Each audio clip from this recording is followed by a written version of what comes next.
Baik, kita akan langsung mulai putaran kali ini dengan calon wakil gubernur nomor urut 2. Kami silakan untuk menuju ke tengah panggung, ya. Calon wakil gubernur nomor urut 2 mengambil bola di fishbowl B, ya Bapak. Fishbowl B, silakan. Dan tunjukkan ke kamera nomor yang Anda dapatkan. Nomor 10. Baik, terima kasih. Silakan kembali. Calon wakil gubernur nomor urut 2 mengambil bola nomor 10. Nomor 10, kondisi masih tersegel.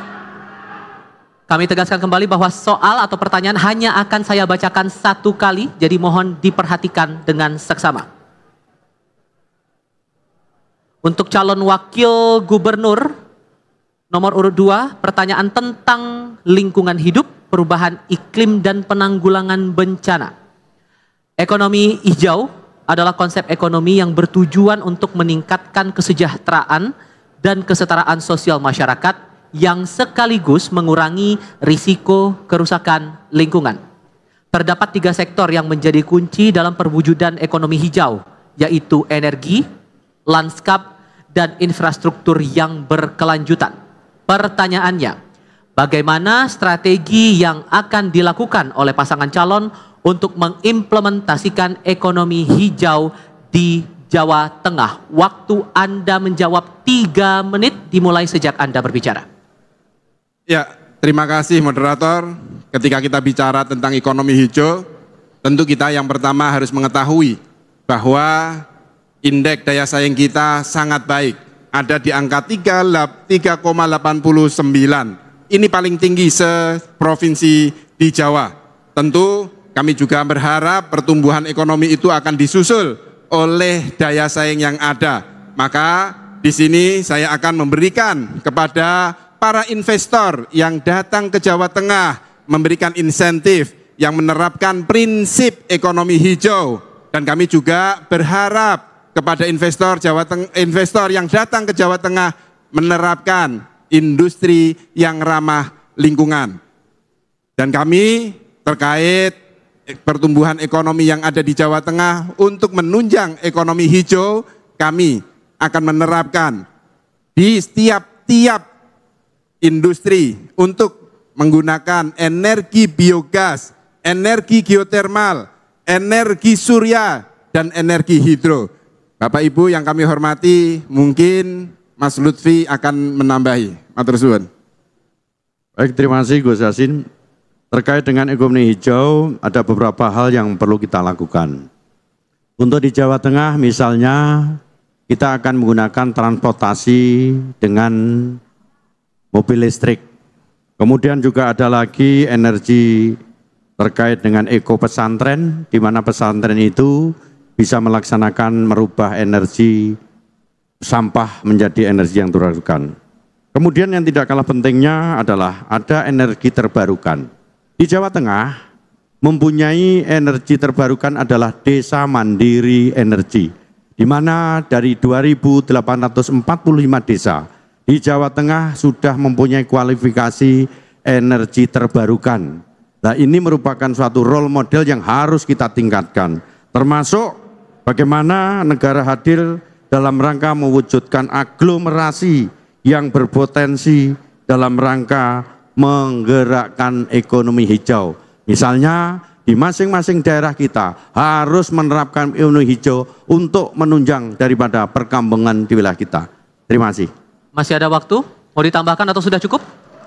Kita hentikan waktunya, terima kasih. Berikutnya kami berikan kesempatan untuk calon wakil gubernur nomor urut 1 memberikan tanggapan atas jawaban calon wakil gubernur nomor urut 2. Waktu Anda 2 menit sejak berbicara. Baik, terima kasih penjelasan paslon nomor 2. Kami juga punya data. Bapeda Jawa Tengah selama kurun waktu 4 tahun, di tahun 2020 sampai 2024, mencatat karena perubahan iklim ini mengakibatkan kerugian hampir mencapai 14,9 triliun. Dan faktor atau bidang yang paling terkena adalah pertanian. Kita memahami sekali hari ini tiba-tiba panasnya sangat terik, tiba-tiba hujan debitnya sangat tinggi, di mana kemudian timbul banjir bandang, timbul kemudian tanah longsor, dan seterusnya. Maka menurut kami yang terpenting adalah bagaimana lahan itu bisa ditata dengan baik. Perda tata ruang adalah hal yang harus kita jaga supaya tidak terjadi bagaimana kemudian pembukaan lahan secara terbuka. Galian C, galian ataupun tambang itu menjadi hal yang harus kita perhatikan. Bagaimana kemudian menurut catatan Bareskrim yang ada di Polda, di Mabes Polri, ternyata galian C di Jawa Tengah itu 70-80% nggak ada izinnya. Kenapa? Yang kemudian hari ini saya ketemu dengan Gus Yassin hampir 5 tahun, kenapa itu tidak segera dilakukan? Upaya-upaya untuk bisa menertibkan hal itu. Karena ini berhubungan erat dengan yang namanya ekonomi hijau. Jadi pandangan saya hari ini adalah bagaimana kemudian kita bisa melakukan penegakan perda tata ruang supaya apa yang menjadi bagian daripada pengembangan ekonomi hijau ini bisa berjalan dengan baik. Masih ada waktu, silakan mau. Masih ada waktu? Ada tambahan atau sudah cukup?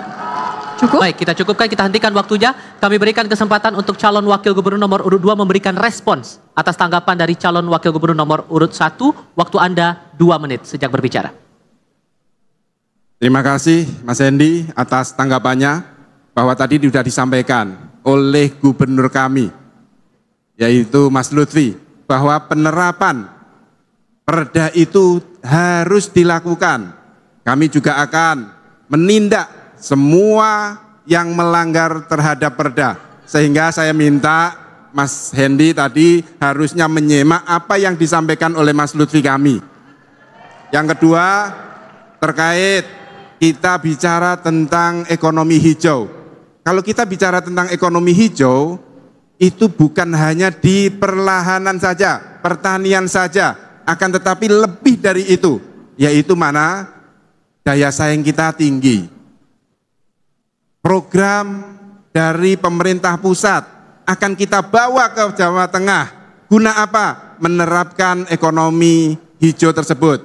Yang saat ini sudah kita lakukan. Kami di pemerintah Provinsi Jawa Tengah juga sudah menerapkan, mengajak kepada masyarakat Jawa Tengah untuk beralih ke tenaga surya.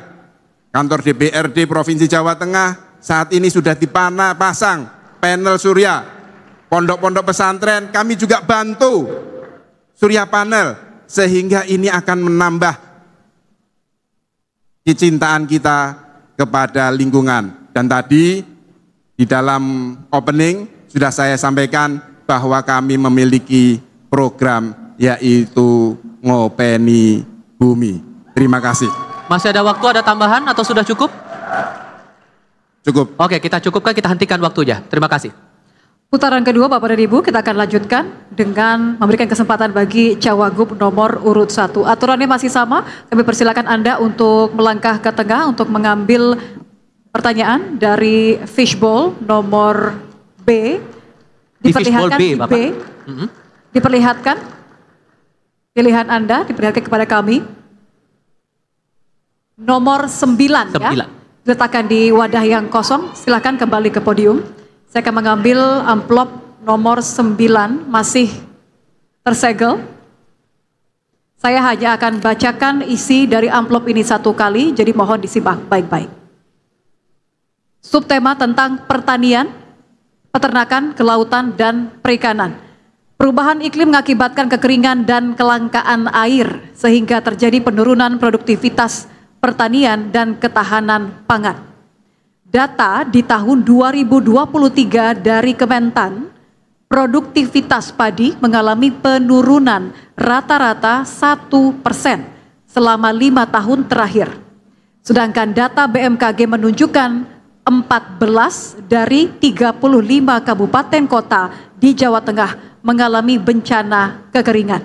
Pertanyaannya, bagaimana strategi paslon untuk mengatasi kelangkaan air dan kekeringan agar produktivitas pertanian dapat ditingkatkan untuk ketahanan pangan yang berkelanjutan?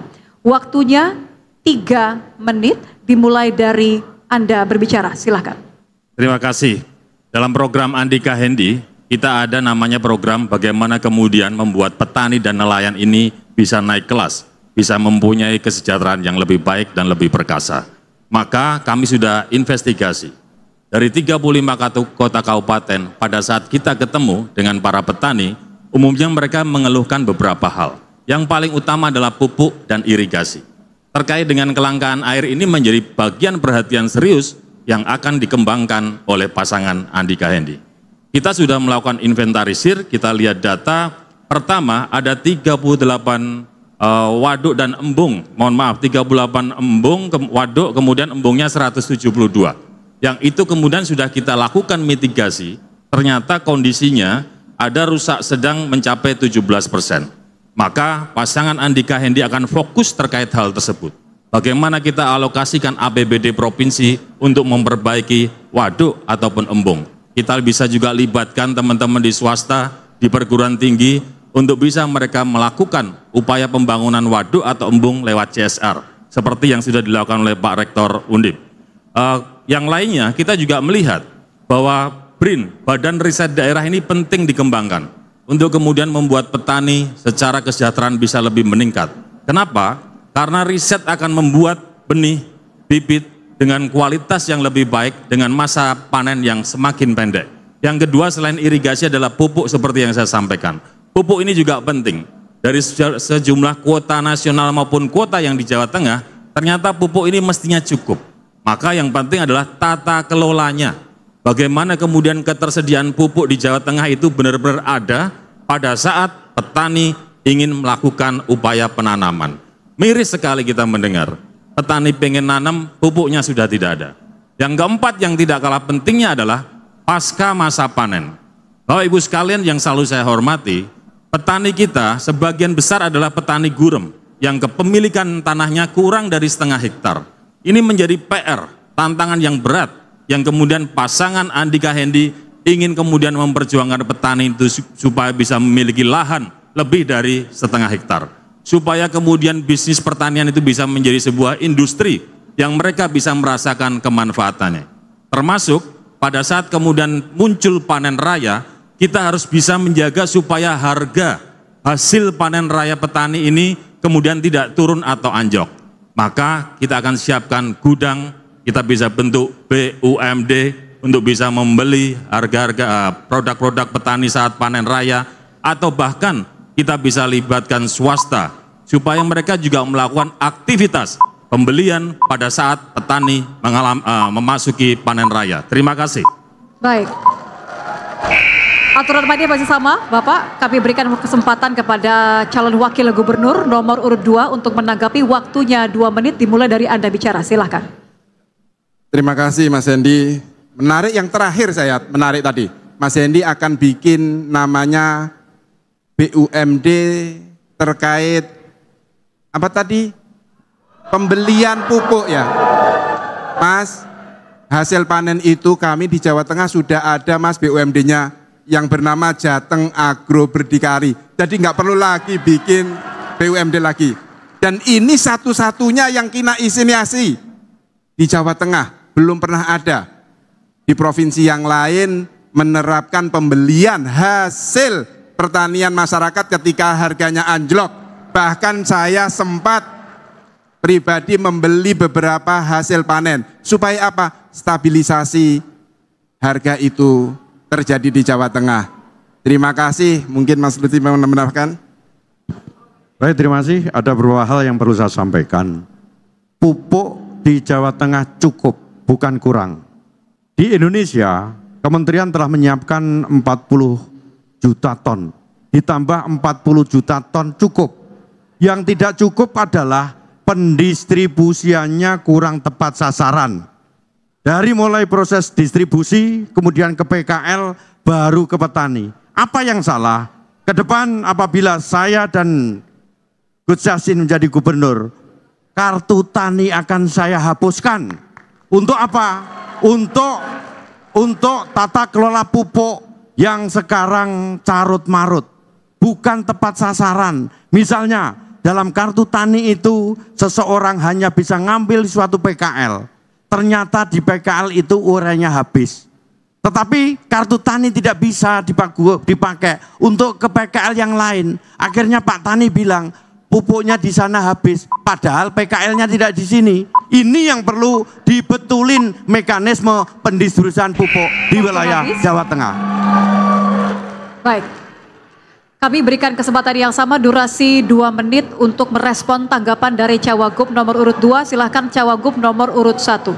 Terima kasih Gus Yassin, Pak Lutfi. Gus Yassin bercerita, Mas Hendi nggak perlu buat BUMD untuk beli hasil petani. Oh ya, karena katanya sudah dibangun atau dibentuk. Sejak kapan ya Gus? Karena masa kampanye, mohon maaf.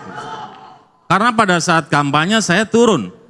Bagaimana kemudian di Banjarnegara, tomat itu dibuang sama petani. Kenapa? Harganya turun, tidak ada yang beli. Bagaimana kemudian kita ke Temanggung, Wonosobo? Tembakau, hampir banyak petani yang mengeluhkan tembakonya nggak ada beli. Karena salah satu perusahaan besar itu tidak membeli hasil tembakau. Jadi buat kami Andika Hendi, program itu adalah harus ada kemanfaatannya buat masyarakat. Program kalau hanya tercatat sebagai program yang muluk-muluk supaya masyarakat kemudian melihat pencitraan, buat kami tidak akan melakukan gitu Gus. Mohon maaf Gus ya. Maka mungkin saya yang keliru. Saya mungkin terlalu ekspektasi terhadap BUMD yang sudah dibuat di zaman Gus Yassin. Catatan yang kedua, saya sepakat dengan yang disampaikan oleh Pak Lutfi tentang pupuk. Benar sekali. Nah inilah PR kita. Pasangan Andika dan Hendi pun, Pak Lutfi, hari ini kita juga ingin fokus pada problem pupuk. Karena pupuk ini benar-benar kalau kita dengar miris sekali. Katanya kuotanya cukup. Tapi kemudian pada saat petani akan melakukan penanaman, pupuk itu nggak ada. Atau bahkan kalau beli harus susah. Maka kita sepakat, masukannya Pak Lutfi juga oke. Gus Yassin pertanyaannya di situ tadi, tapi enggak apa-apa. Mungkin nanti di belakang kita bisa diskusi terkait BUMD, gitu ya? Yeah. Masih ada waktu, silakan. Masih ada waktu, kalau mau ditambahkan? Menambahkan, untuk pajak air permukaan memang harus kita benahi sedemikian rupa sehingga penggunaan air permukaan itu lebih efektif untuk ketahanan pangan.